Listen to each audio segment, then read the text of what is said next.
works better when you turn the. There you look at this guy walking in right now. Hey there. You made it. Nothing like trouble here walking in. Oh, how are we doing? Dan, how are you? Jim? Yeah, I am. Have we ever met in the past? I just don't know. I don't think so. We've been around. I think we've been around areas where we both have been the same spot because we know the same people. And you meet people and you have conversations and then yeah. Yeah, Okay, exactly. Cool. So that's kind of where we have. So officially, good to meet you, Dan. Great. How's that, huh? We all know a lot of the same characters. Now, what I've done there, those are the ones that I think are the best ones on it. Cool. Okay. And it's marked where John Schlitt has the vocals and where he plays guitar. Okay. All right. And there's Dynamite. a real interesting piece of weirdness there called Celebrity Squat Thrust with a guy named Kevin Kyle on guitar who actually played for Ozzy at one time. So. Cool, man. This is great. So those are the best cuts out of 9. Yeah, it's a short album. It's only 27 minutes long. Okay. All right. For prog rock. I don't know if you read the interview that was in the Bryan Times. I didn't, man. I always hate to read other guys' interviews like that. Well, I tried to read it, but they wanted money for it. Yeah, I know. they want so I didn't. They want a buck. Oh, is that all they wanted? They, I didn't go as far to see how much they wanted. The guy sent me the guy sent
Okay. All right.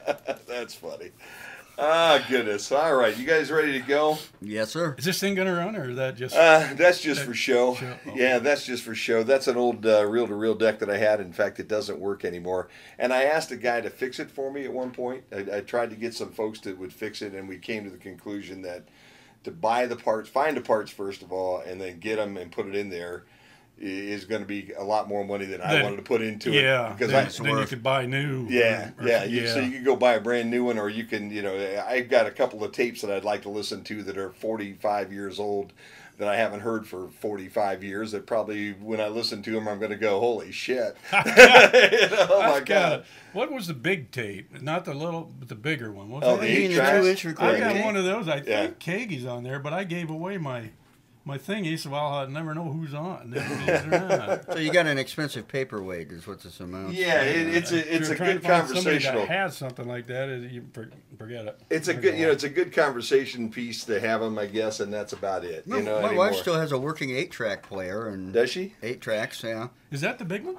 No, that's the remember 8 tracks that are bigger than a cassette. Yeah, the big tape. Yeah, the big. Well, yeah, that's the one that I got. She has one that works. Yeah. Well, I'll give you that. Oh, okay. I can find it and you can play it and see if there's anything actually on it. Yeah, there you go. All right, guys, let's start this up. We'll do this in 5, 4, 3, 2.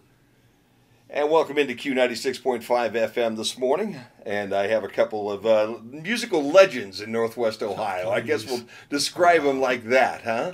2 old farts that are as old as what I am. How's that?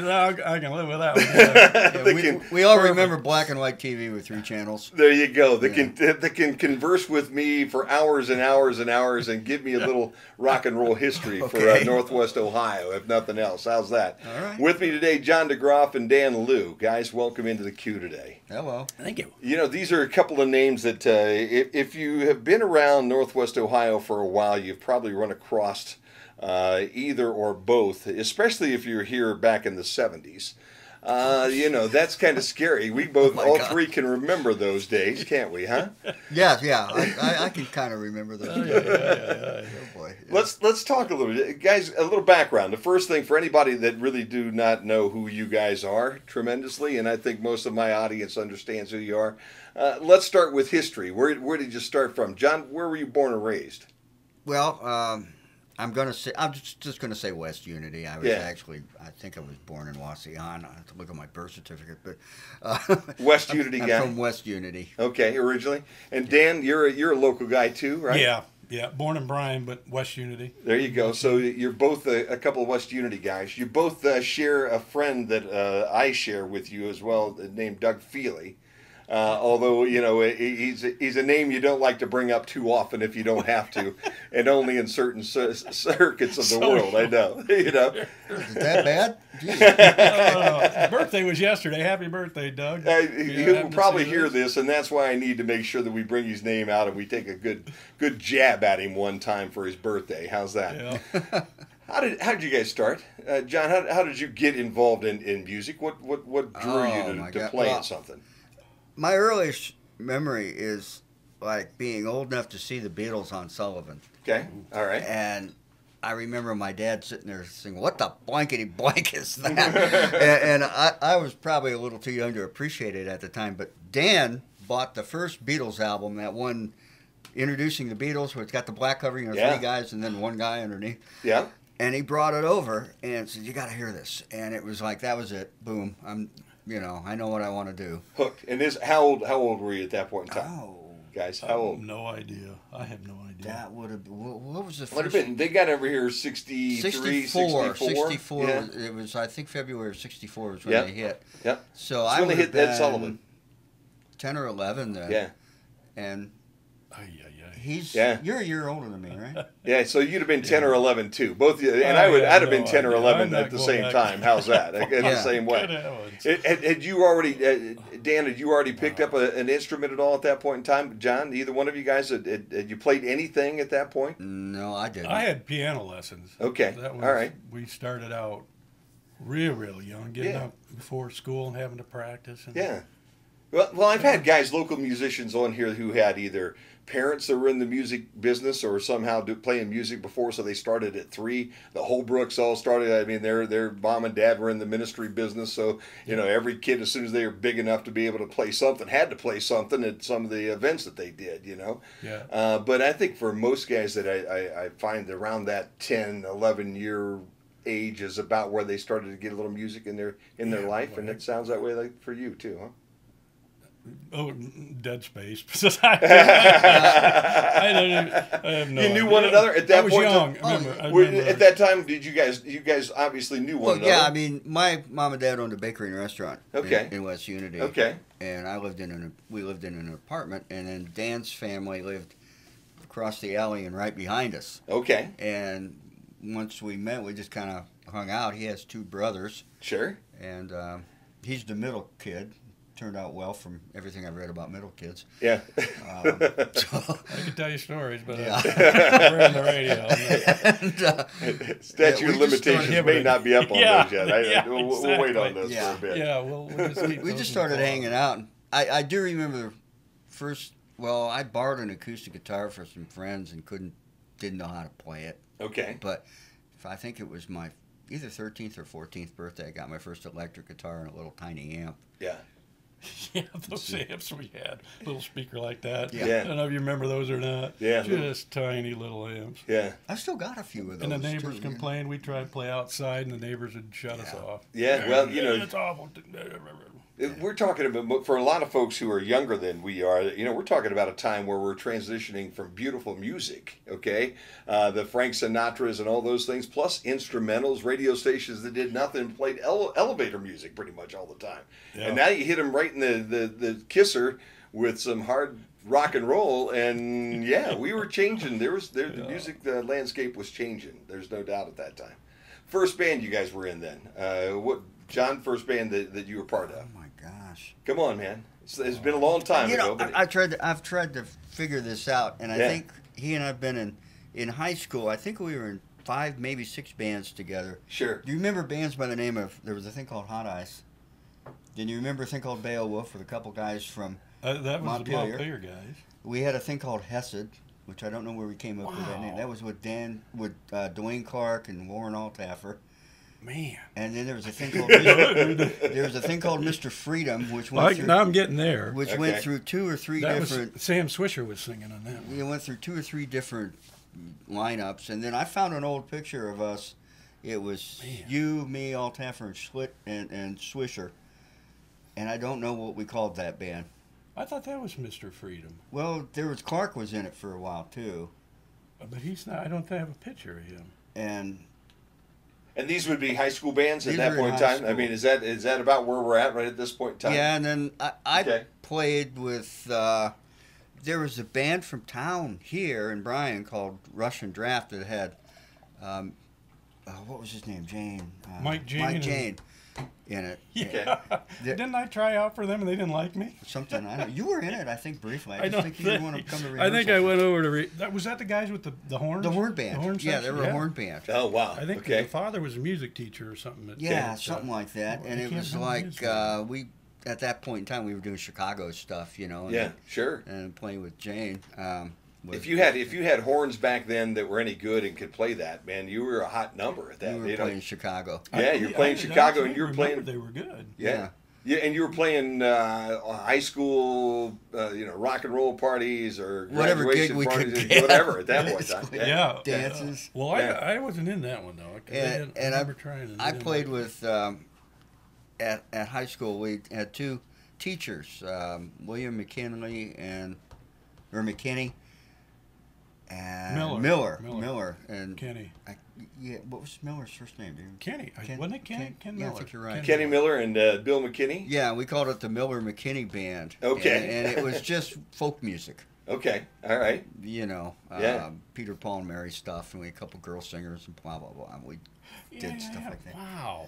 And then down memory lane. Welcome back to your history, Dan Leu. After high school and then everything, I think we played in 1 or 2 bands. We had a thing called Sons of Thunder. Oh, you got me. Yeah, remember that girl singer we had? Well, I thought that was Story. Story, yeah, you're right. Yeah, Story. John got us on TV with that band. That Yeah. was cool. Really? Story, yeah. Okay. On one of the Fort Wayne stations during the what was that? The Jerry Lucas. Sorry, Jerry. The Jerry Lucas telethon. Yeah. Who's the other guy? The big Jerry. Jerry Lewis. Oh, Jerry Lewis. Yeah. Okay. Yeah. It was during, he'd have his you're telethon, right. then you'd have a local station doing. Yeah, and you were they'd part of cut- that? Yeah, Okay. John guys. Yeah, We you're did. right. I don't know, You're 3 right, or we 4 did. songs there. And that would have been when? 70? No, that would have been 80s. That's been 80s? the 80s. Early Okay. 80s. Early 80s? Okay. That was after Petra for me. Okay. All right. We sitting in this big ballroom. They were over there with the trees or whatever. They have the 2 commentators. Yeah. Oh, come on out! Everybody's having a great time. We're there all by ourselves. There's nobody in this great ballroom. Nobody came out the whole night. I heard. Yeah. But you know that you don't Yeah. know that because they No, don't heck show no. that. They just show the band. Yeah, it looks like an exciting place to be. Yeah, I got you. It was a good time. Yeah, there's a janitor over there sweeping the floor. That's about it. Yeah, but it was funny. cool. I have TV Dan. time. I've got Dan Leu and John DeGroff with me here today as we're talking a little bit of history and music around Northwest Ohio, and we're going to bring them all the way full circle right up to the present because both of them still out and about and trying to find their way around Northwest Ohio and then back home every day. That's always a good thing for any of us nowadays. John, I think for most folks that are listening right now, whether they've listened to any music from Petra or not, I think everybody's heard that name. Back in the earlier days when Petra was around, and we're talking about when you guys got started, I heard the name, I heard the music a little bit. It wasn't what I was listening to, but I sure as heck knew who Petra was every day. How did you get involved with Petra? And, Bob Hartman, who's from here in town, yeah. he's 4 or 5 years older than Dan and I. Okay. I had no idea. Yeah, Okay. something like he was the local guitar star that Yeah. we Picker. all. They called him Picker. Yeah, Yeah, they did. really? They called him Picker. Okay. And it was, we'd all go follow Bob. We'd go to every gig or whatever, and he went through, what was some of the names of the band? Dawn? You'd almost have to get. Well, he and Mark Brace and Kent Creeders were Dawn. yeah. But they had when Dawn and who was the guy the big name? Tony Orlando and Dawn, they had to change the their name. To, Okay, what all did right. they change it to? I have no idea. Clueless. Yeah. Dove. Was it? They changed it to Dove. Okay, I'm pretty all sure right. of that. And then I was actually in a band with Bob that didn't last very long. It was called Rapture. I was Okay. still in high school at the time. It only lasted about 6 months. Okay. And Bob was just the guy to pay attention to Okay. around here. And I Playing rock and roll, or had he gotten into the Christian type, progressive rock and roll that they played? well, some of the back then? first Bob is a very prolific songwriter, and he Okay. had just started after he became a Christian, just started dabbling in writing. And I remember there was a thing called the Attic Fellowship, and it was, I don't know the streets of Bryan, but it was upstairs in this old building downtown. Across from the Across from the library. From the Yeah. library, from Okay. where the library went up and took that big building, Yeah, right. not the old library. The old original Yeah. library building. Okay, This so is it's the newer building that the library moved into. okay. Across All from right, there across the upstairs. street from there. Yeah. But Yeah. Bob's band would get up, and I can't remember who all was in the band. I know it was Creeders, and maybe Davy Farrell, I think, at that time. I think Davey was playing bass at that time, and And Dave Showalter. Showalter was singing. And they'd get up and do Led Zeppelin or Joe Walsh or, Cream. They do, the stuff that was current then and just play their brains out. And then somebody would get up and talk about the Lord. Okay. All right. All right. Christian music as we know it now did not exist then. Sure. I mean, when Petra started, and at that point in time, Christian music consisted basically of what was in your hymn book, Yeah. Southern Gospel, and a whole bunch of church musicals written by a guy named Ralph Carmichael. Okay. So there really wasn't what you consider to be Christian rock. I mean, now, going back to about 1968 to maybe 1970, there were a bunch of bands that came out of Southern California, but they didn't go national. They were more regional. Mm-hmm. The first Ichthus Festival was 1969. Okay. What is an Ichthus Festival? It's a big, huge outdoor Christian concert festival. Okay, all right. But at that point in time, I don't really know what kind of acts they had. I just read this recently that the very first festival went back to '69. Okay, all right. So I don't know what was going on. And where are they held? I mean, I think it was either Colorado or Kentucky. I'd have to look it up. Okay, both those make sense, though. I mean, Yeah. both those states would make sense. Ichthus is, as far as I know, is still around because my wife and I a couple years ago went up to. Remember, as you're on 69 headed north, there's the cruise auction place. Sure. Well, I guess that went out of business, and they had an Ichthus festival there. Okay. This is 3 or 4 years ago, and the only reason I went is because Kagi was playing. They had all the main stages with all the Christian artists du jour who were the big deal, and then Kagi was on one of the side stages. And I had interviewed him. I'm also a freelance writer. Mm-hmm. I'd interviewed him for a Christian website, and so I got him for free. So That's always Yeah. a plus. It's always a good thing. Yeah. My wife was wandering around seeing all the other acts, and I just stayed at the stage where Kagi was because he performed twice in one day. Okay. And that was, Ichthus is still going on, and there's Christian festivals. There's a thing called Winter Jam that goes on now, but all the stuff that exists now did not exist.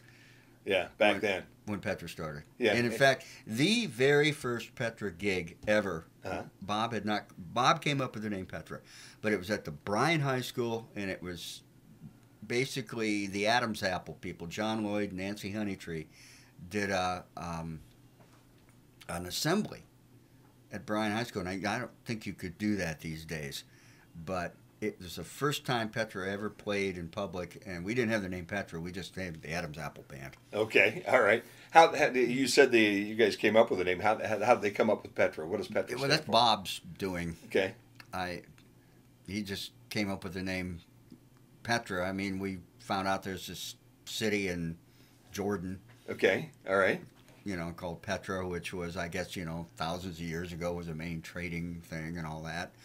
And the name Petra, a little confusion. I thought it meant a little rock or the rock or something of that nature. All right.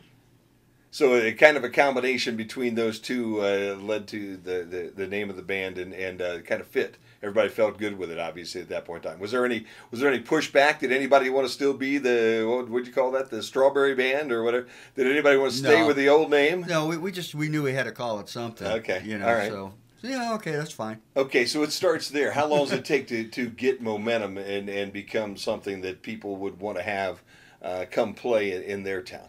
Well, about a year after we formed, which would have been fall of 1972, Mm-hmm. I was supposed to go to college at Athens. Ohio University. Yeah. Oh, man, we might have met down there. How's that at that point in time? As a journalism student, Mm-hmm. and I failed to I remember that. send in all the paperwork in time. Okay. And all right. I had become Great a Christian journalism. a year before. Okay. And there's a thing called Christian Training Center, which is part of Calvary Temple, Mm-hmm. which was also part of the Adam's Apple came out of that.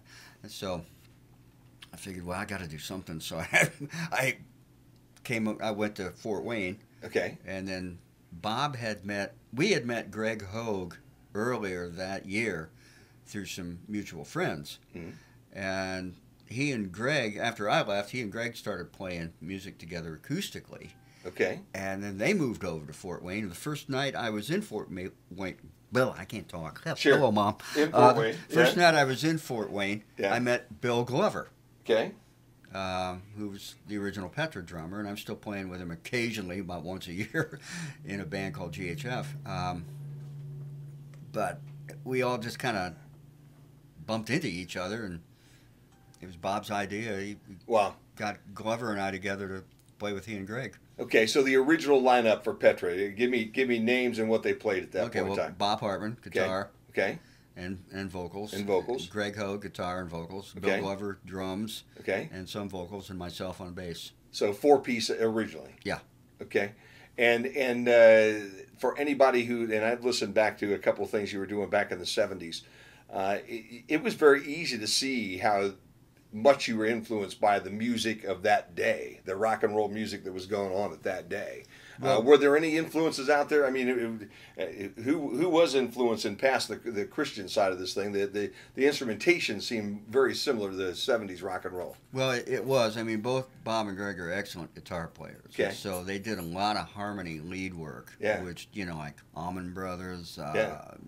Outlaws, it's name a Southern rock band, and that's, that would be kind of the sound that we had occasionally. Mm-hmm. Sure. And then it was just the rock that everybody played then, and going Yeah. back to the references of things like Led Zeppelin and Cream and Joe Walsh and who else from that period of time. Yeah, That's yeah. that was our influence. I mean, Christian, like I said, Christian music, as you know now, did not exist. So what we knew was what we learned. Yeah, sure. That was our influence. Zeppelin or Yeah, something yeah. like that. I paid attention to bass players like Jack Bruce, Okay. guys like that. Sure. It makes a lot of sense, and the sound was I could see the influence. There's no doubt about that. I have right now Dan Leu and John DeGroff with me right now. John DeGroff, the original bass player for the group Petra. Dan Leu, who's played in about every crazy band around Northwest Ohio from about 1942 till now. I've got to Big pay band sound. I've got to pay some bills right now. So let's step away for a commercial break. And when we get back, we'll get a little deeper into the whole Petra thing, and also what Dan's doing nowadays, and how his life paralleled the life of John at that same period of time. You've got the Q 96.5 FM. All right, guys, everything going okay? Sounds good. Yeah, you don't need to interview me though. I don't know. No. Here we go. It just occurred to me. Talk to the two albums that you played on. We don't. This is your. Yeah, it's No, mine. Go ahead. I would Go rather ahead. have Ask him. okay. Ask him. Okay, here we go. Coming your way in 5, 4, 3, 2. Back here at the Q 96.5, Dan Leu and John DeGroff with me right now, and we're talking music, and I find it interesting because again, John, a band like Petra. A name that was as big in the rock and roll scene at that time. It had its categories. You had Southern rock, and you had hard rock, and you had whatever English rock or British rock or European rock or there are all kinds of venues and different types of rock and roll back in the 70s and into the early 80s. And then the Christian rock started, and they were every bit as big, Petra every bit as big as any of the big rock and roll bands that were out there once they were discovered and found, and continue to be even now. What's the magic behind Petra at this point? Oh gosh, I don't know. What was the magic then? It was different. Okay, all right. It was just plain different because the first big Christian band to actually get national attention, even international attention, was a band called Love Song. Mm-hmm. And they were very mellow. They were kind of like, remember when the Eagles first came out? They were Sure. kind of more country rock, Yeah. laid back, and that's kind of what Love Song sounded like. Okay. Very, excellent musicianship, but not heavy, not in your face. And we came out with Marshall amps and long hair, and just boom, there it was. And we were kind of different, and the record company kind of went, huh? Okay. And, Bob will even say it. He's not the best vocalist in the world. People have made fun of his voice because he has a very kind of a high nasally sound. Mm-hmm. But we had what we had at that time. Yeah. And the record company didn't know really what to do with us, but it was there. Yeah. Now, you were with Petra for how long? Roughly, I'd say 5.5 years, from the fall of 72 until the summer of 78. Was traveling in a Christian rock band any different than traveling with the Rolling Stones in 1972 to 78? That Well, was a question I've always wondered about. Rolling Stones would have a little bit more money and a little bit better vehicle, and they would have Sure. roadies to do things for you. Yeah. You get a little better hotels. You get a little bit better everything if you had money, and we had virtually no money. Okay. Yeah. All right. Because it was a big name. I mean, Petra was in the Christian rock business was a huge name. I always was curious about that because there always has been money in religion. I mean, their religion has a monetary base that keeps it going. And But somebody's got to pay the light bill. they do. You know, that's all That's there is reality of the world that we live in. There's no doubt about that. And I was kind of curious because, see, in the same time you were doing this, I was in the South doing radio, and we had a ton of religious programming on our rock and roll station on a Sunday. Okay, and these people that came in big old Cadillacs, dressed to the nines, okay, with enough money to buy the time that they needed to get on whatever radio station they wanted to. And I know this was a fledgling music business at that point in time, so I was always curious. How about the and maybe you don't want to talk about that, the partying side, the girls, the things that we all kind of looked at the rock and roll in that era of being. Did that same thing? Were there groupies in the Christian side of rock and roll? I'm going to say that for us, no, that didn't happen. We were all, I think, Bob was married, I was married, Bill got married. Greg didn't get married during the Petra years. Okay, all right. So we weren't that kind of band, but to say that it didn't happen in Christian music would be wrong, because there were people who, well, it was the humans 70s, are humans. man. Yeah, heck yeah, they are. And it was the 1970s and early 80s, and there were, if you were in the rock business of any kind, I mean, if you were playing a bar in Bryan, Ohio, Dan Leu, there were some crazy folks that were hanging around. That was about the start, I think, of the guys like John Reichley starting to show up on the scene as well, all hairy and good looking back in the day, huh? Right? Yeah. Yeah. So you guys have played together on a couple of albums, right, Dan? Have you played? This is the first one with John. Okay, all right. Well, actually, we did. We remember those sessions we did. I put them out on that thing called Demos and Other Moments. Oh yeah, we did do. We did Okay. do a. Yeah. And when was that, and what was that all about? We had a thing when I first moved back here in 2003. We started playing together acoustically. Okay, all right. And I think we only played 2 or 3 times. Yeah. And we went over to Fort Wayne somewhere and recorded 4 songs, 2 of his and 2 of mine. Okay, all right. And then when I decided to do the album that I've done now called Salt, I had like 25 years of demos. Sure. I just had collected over the years. And some of it was really good studio quality. Some of it was done on a 4-track, and some of it were just plain songwriters demos. Sure. And it was a combination of different type of genres and stuff. And so I put this CD together. You can, it's inexpensive now to do that. Yeah. It wasn't back in the day. No, there are all kinds of duplication companies that do great work. And so I put a thing together and called it Demos and Other Moments, and used it as a crowdfunding thing to be able to do what I've done. Wow, that's amazing. Now, why did you leave Petra? Why only 5.5 years? Okay, boy. Let's just say it was a management decision. Okay, all right. That happens. Yeah. You guys, management being inside the band, or management being record label type management? No, management, not inside the guy who was supposedly our manager. Sure. At the time, he wanted to make some changes in the band, and Hogan and I were let go. Okay, all right. And you went where then after Petra? Well, I was living in Fort Wayne, and I started playing in some local Christian bands and did some studio stuff. There was a studio that was starting that was pretty good. I mean, this is before Sweetwater and all that, the really nice stuff. Did some commercials. I played on a whole bunch of demos for other people. Okay. And I just tried to keep as busy as I possibly could, keep my chops up. Yeah.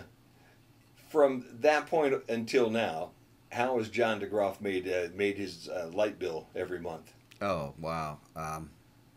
I've worked in factories and warehouses, and I've done construction enough to know that I'm a hazard to myself and anybody near me. Okay. Musicians should never use power tools. Let's put it that way. Okay. We share that. I'm in the same boat. Yeah. Yeah. You give me a set of tools, the only thing it's done is a trip to the emergency room. It's pretty bad. Are there residuals off original Petra music? I mean, is there a paycheck coming in? No, I pretty much had to sign off on it. I got a lump sum for the first 2 albums. Okay. I've done a little bit of everything. Right now, people ask me what I do for a living. I am working for a company that manages group homes for mentally challenged adults. And wow, okay. I say, well, I work with mentally challenged adults, and then after band practice. No. That's about right. There's too much truth in that. There's way too much truth in that, Dan. That's right. I agree. I've been a newspaper reporter. Yeah. I wrote for the West Unity Reporter for a while. Okay. And then when I told you how I met my wife. Tell that story to me here. Well, in 2004, 2005, Petra was going to kind of officially call it quits, but Petra's never really called it quits. There's always going to be something going on, but they decided to do some concerts with the original guys. And so 2004, they did a concert up at the old Calvary Temple church camp in Angola. I think it was called Camp Calvary. Do you? I think that was it. I didn't realize it was still there. And so somebody else had bought the property and wanted to have like retreats and concerts and stuff. And I don't know if they still have it or not. But so they booked one of the Petra reunion shows. And I had just moved back, and Glover and Hogan and I were working together, starting to put GHF together. And so, we did 5 or 6 Petra songs, and then Petra itself played, and there were a couple opening acts before that. And when I walked out on stage, and I'd only played clubs up to that point, there was a line of monitors and then a whole bunch of people. Sure. And one of the people right down front was soon to be my wife, and I have this tendency to appreciate dark-haired women. Okay. And she's standing there with a goofy-looking bucket hat on, and I thought, oh, okay, nice. And my brain is going halfways, hey, babe alert, and the other half, no, you moron, you're going to be playing music you haven't played in 20 years, so pay attention. Okay. And so after the gig, I asked the concert promoter for an interview to get some quotes from him, because I was writing the article on the reunion show for CCM magazine. Okay. And I'm sitting outside on a picnic table talking to this guy, and Jennifer, my wife, walked by and said, well, hey, good night. And I said, good night. And I turned to check her out, and she was checking me out. Okay. So I wrote the article, and I asked them to send me a copy of it for my files. Anybody who's a writer out there, you got to maintain files. Oh, sure. Maintain your archives, because if you need to prove that you can write a certain style, you need to do that. Well, they never sent me a copy of the interview. And so I put a thing out. There's like 30 Petra fan websites. I didn't know they existed. So I put a thing out saying, anybody got a copy of the magazine? I'll pay you for it if you want to part with it, or make me a copy of the article. I'll pay you for that. Well, GHF did its first gig up in Michigan, and Jennifer showed up with a copy of the article. So, I'll be darned. Nice guy that I am. I asked her for a phone number, and we got married in 2006. Wow. And moved to, she had the good job, and I was kind of just there, So I moved to Warsaw, Indiana. I'll be darned. And have been there ever since. Yeah. Still in Warsaw. Mm-hmm. That is amazing. Mr. Lou, I can't let you get out of here as easy as what we have been. This is the DeGroff hour. I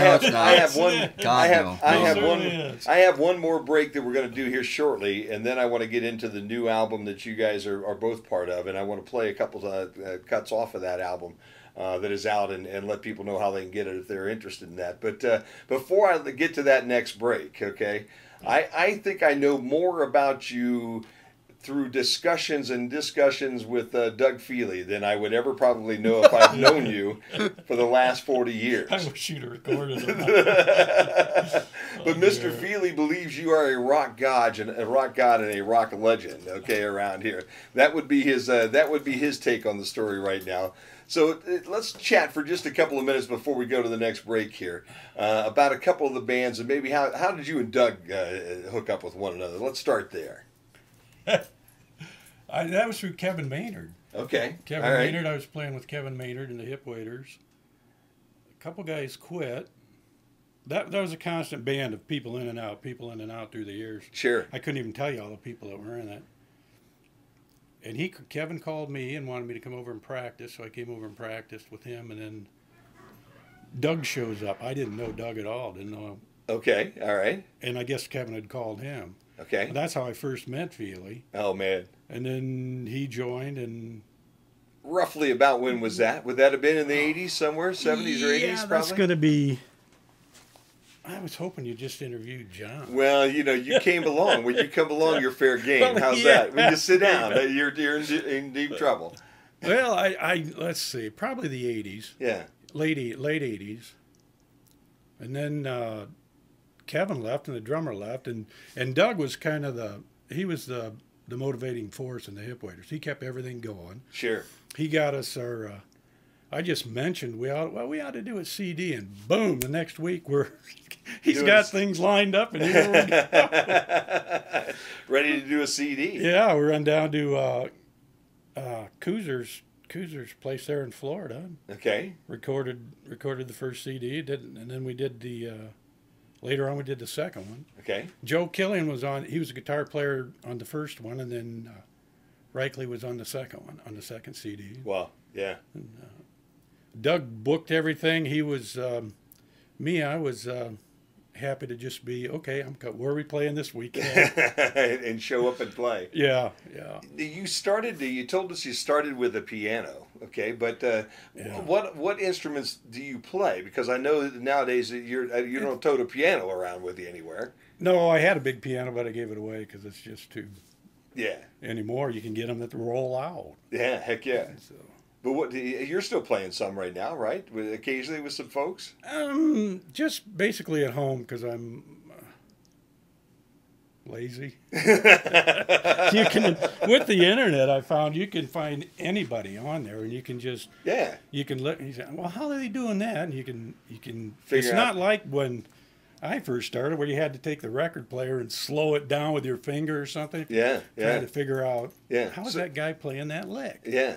And So- now you can just go see and Go back and rewind and re-look and replay and Yeah, slow it down and speed it up and do whatever you want to do. Yeah. So what all do you play? I know you play some guitar, right?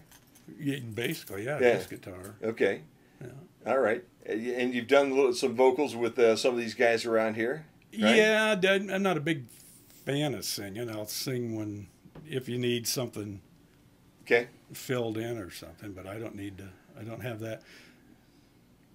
That makes a good singer. And it is ego, but it makes a good singer. It makes a good performer. Yeah. I don't have that. Yeah. Yeah. Where I got to be out there.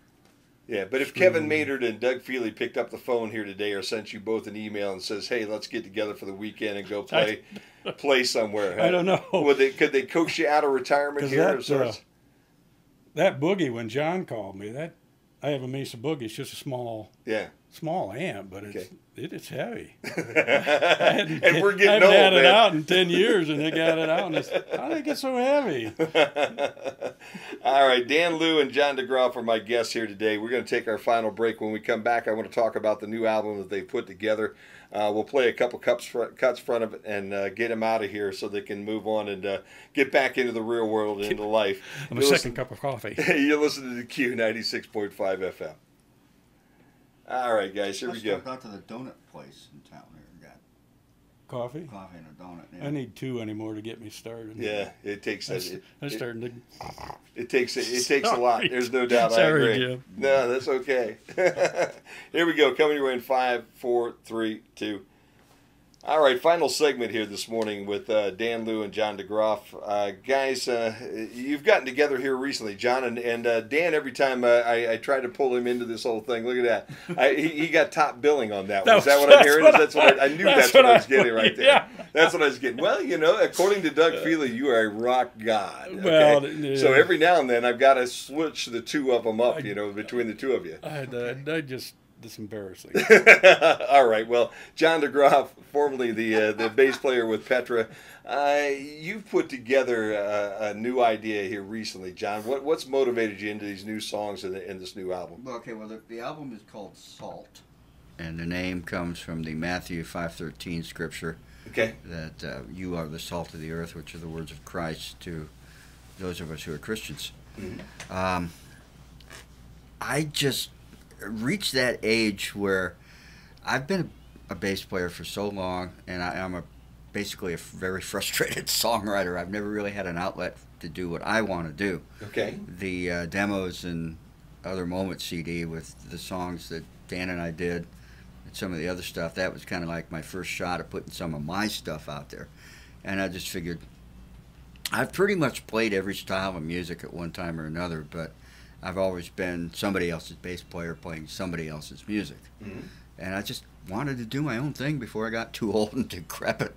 And, lose my hearing and get arthritis or whatever and can't play anymore. And I just figured, it's now or never. I either do it now or it's never going to get done, and I don't want to be one of these guys sitting and drooling on myself in a nursing home, making rude comments to the nurses and wondering why didn't I try. Yeah, no doubt. So all the songs that are on this you wrote? Yeah, they're mine.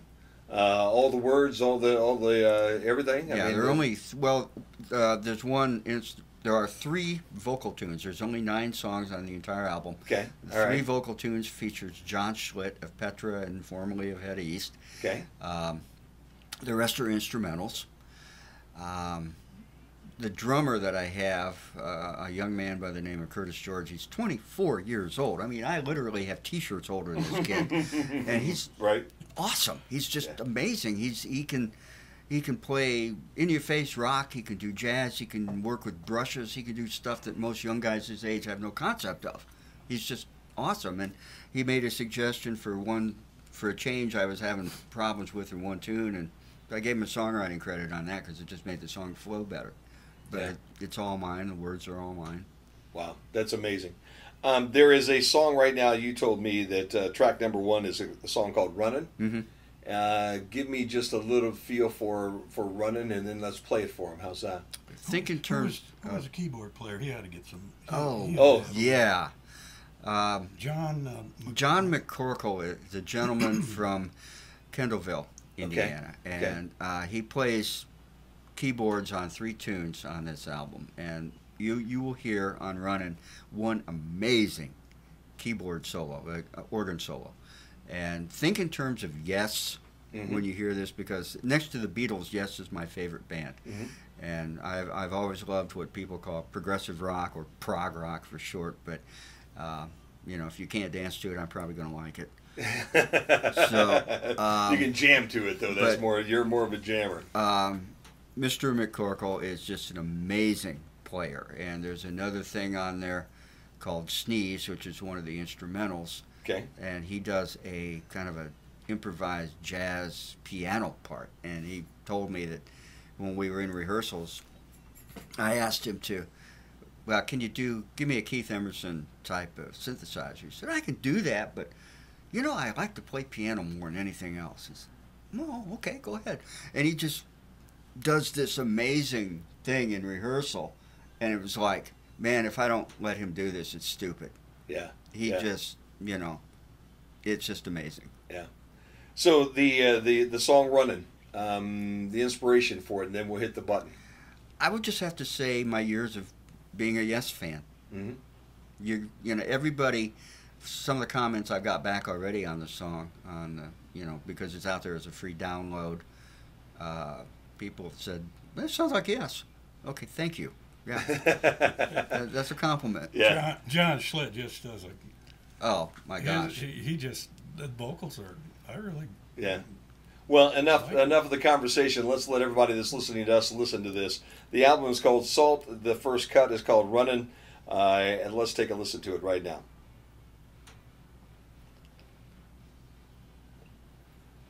All right, guys. Do we talk? Do we have to hold our breath? You're in good shape. Thank goodness. All right, here we go. Coming your way again in 5. Okay. We're going to fill that in later. Right, all right. We'll put that in later. Got it. Okay. Coming your way in 5, 4, 3. You're educating me. Back right now with Dan Leu and with John DeGroff. And John, look at that. He's got top billing on you right now for 2 times in a row. You got to keep him humble. Well, I got to keep you awake. Right, John? That's the key. The key is to keep Dan awake here He's at only this had point one in cup time. of coffee that we know of. So, And so he probably needs another one at this Yeah. point in time. There's no doubt. Let's go back to. I'm awake. Hey, Greg Hogue used to get. Evidently, he got the same thing because on the first Petra album, if you listen real, Somebody can- you'll hear Greg. I'm awake. They were. Okay. Greg has a tendency to he'll sit down and fall asleep instantly, and I had after my parts were done, I left the studio and came back home. But they said that Greg would just be sitting there and say, "Greg, come on, time to sing," and I'm awake. They put it on the album. That's funny. I don't think most people understand how you put an album like this together, too, because I think most folks understand going to a live venue and making a recording of what you're doing that night, but putting something like this together is very time consuming in a studio. It's dubbing, overdubbing, changing, redoing, redubbing. I mean, how much time do you have in this album? Oh boy, I think we recorded in Indianapolis, Avon, Indiana. Okay. I think I made 6 trips down there to record. Yeah. And basically, I would try to book a 12-hour day, which he'd give me a good price for a 12-hour day. And I think there's only one day we didn't do 12 hours. That's a long day too. Yes, those are really long yes, it days. is. Into that. Yeah, it is, and you keep playing the same part over and over and over, trying not to mess it up. The easy part was the actual music, because I'd written some of the stuff I'd written way back when, and just kind of filed it away, thinking, yeah, it's not too bad. I might be able to use that. And some of it, a couple things came from the '90s, and a couple are really current. There's only 9 songs on it, but. What are a couple of the older pieces that you've been running sitting the initial idea for that. Okay.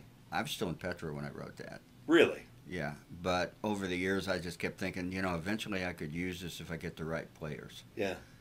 And you got the right players this time. I definitely got the right players. Yeah. And then there's a thing called From Yes to No and Back Again, which is my nod to King Crimson, which is one of my favorite bands. And same thing, I wrote the initial idea to that, and it just kept tweaking it over the years, thinking, once again, if I get the right people who understand what I want to hear, this will work.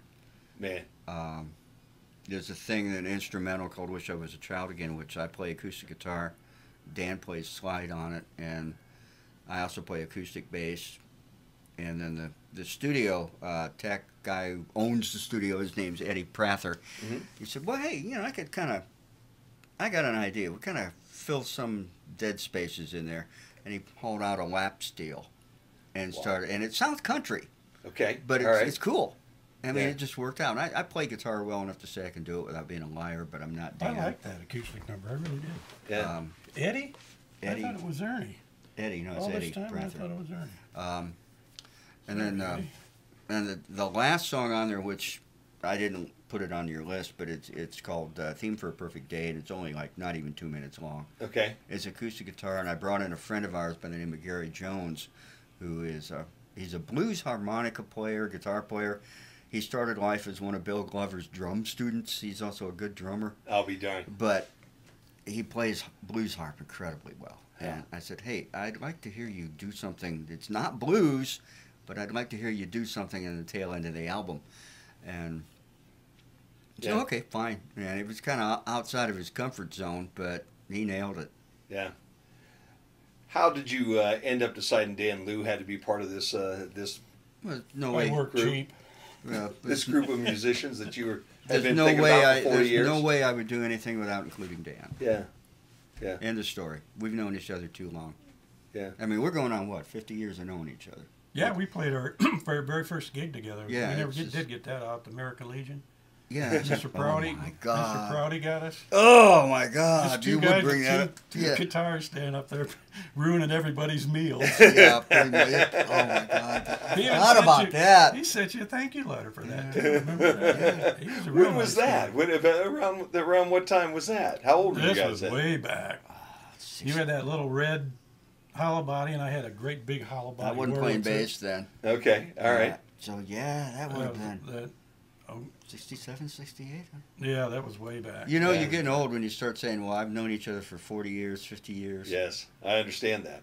But those are the best friends that you got, Oh, yeah. too. There's no doubt about that. But They see, know everything. And I'm an only child, and he's the closest thing I've ever had to a brother. Yeah. So Yeah, I'd just like to make one comment about recording. It's a few minutes of terror, yeah. followed by hours of boredom while other people are doing, especially when it's somebody else's dime. Sure. Somebody else is paying for it. Yep. The Hip Waiter CDs, we were all kicking in, so it wasn't really a big Yeah. money wasn't an issue. But this was trying to get it right. Yeah. Did you get it right? Oh, yeah. Took Yeah. me. I had some few false starts on the one song. Yeah, there's some hiccups. I had hiccups on my own stuff when I wrote it. Sure. You Well, know. but I think it's important because if this is something you've been, John, thinking of for 50 years, roughly, 40 years, roughly, all right, and some of these things go back that far, Yeah. and this is that moment that you really wanted to put it all together one last time there to make sure you got that one shot, so you aren't that drooling guy in that nursing home you described. Okay, then I think it's really that might be the best end to a life, and I don't mean to end your life or end what you're going to do. But Okay, I'm gone. I'll see you. No. But that might Give me be the one coffee while thing. you're out. Yeah. As we're old guys nowadays, Yeah. you need that one. You need those few things that you can say, "Doggone it, I've had to compromise here. I've had to compromise here. I've worked really hard to get to that spot, and to be able to get that spot is very fulfilling. I would have to think That's kind of, you pretty much encapsulated what my mindset. And Yeah. I just, one thing that anybody who gets the album, one thing that I don't like when I listen to anybody, I hate it when everything on the album sounds the same. right. And, like their previous album sounded like that, and you probably just heard their next album. Right. And I've also written music reviews over the years, and that would just drive me nuts. I'd always look for that one thing that I never expected to hear, like maybe a thrash metal band that does a cover of a Hank Williams tune. Sure. You want to hear that one thing you never expected. Yep. And I want people to listen to this and think, what the heck? That's different. Why did he include that? Like a little country type of thing. You're hearing this gonzo rock and roll on a couple tunes and some prog rock, and then there's this little country thing out of nowhere. Yeah. No doubt. Why not?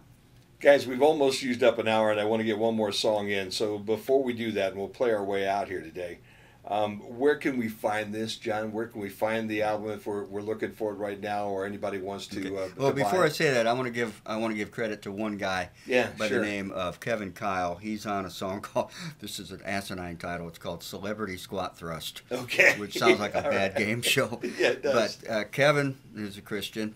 He's Christian conservative. He's an amazing person. He played with Ozzy briefly.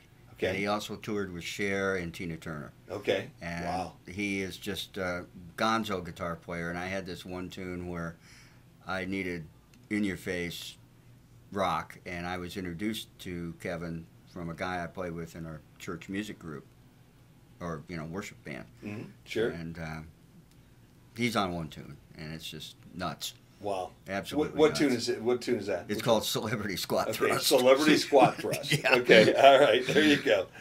Where can they find this if they're looking for it right now? It's on a very independent label called Rottweiler Records. Think of the dog, Rottweiler. Right.